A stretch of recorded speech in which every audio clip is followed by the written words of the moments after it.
अस्सलाम वालेकुम व्यूअर्स, मैं हूँ फ़िज़ा और ये है खाना पकाना एंड व्लॉग्स यूट्यूब चैनल। तो आज मैं आपके लिए दाल पराठा रेसिपी लाई हूँ, बहुत ही ज़बरदस्त। आप जैसे सोच रहे होंगे ये वैसे नहीं बनता, थोड़ा सा डिफरेंट बनता है। बड़ा देसी नाश्ता और बड़ा मज़े का टेस्टी नाश्ता है। तो चलिए मैं आपको बताती हूँ कि मैंने ये कैसे बनाया, किस तरह से बनाया। जी व्यूअर्स, सबसे पहले मैंने गंदम का आटा लिया है, तकरीबन 1.5 कप, बड़ा वाला 1.5 कप लिया है मैंने गंदम का आटा। इसमें मैदा बिल्कुल शामिल नहीं करना।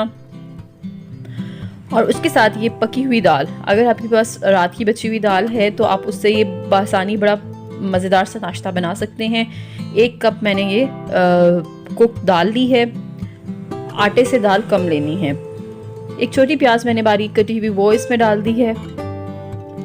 4 से 5 हरी मिर्चें बारीक कटी हुई वो मैं इसमें डाल रही हूँ।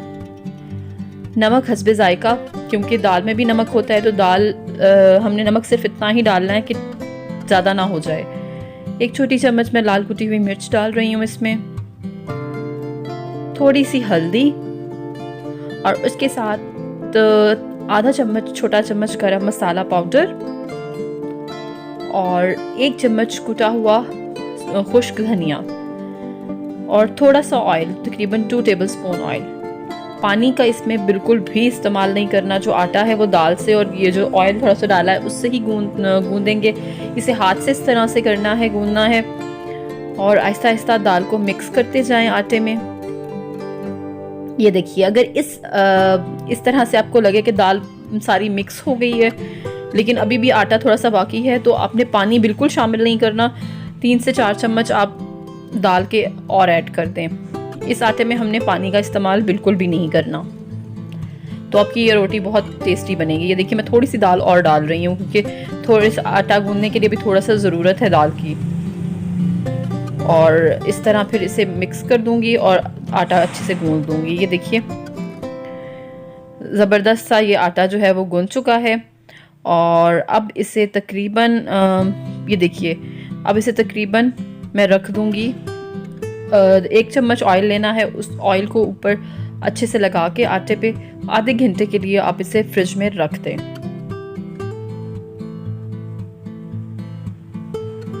और ये देखिए, तकरीबन आधे घंटे बाद आटा निकालना है और पेड़े बना लेने हैं इस तरह से।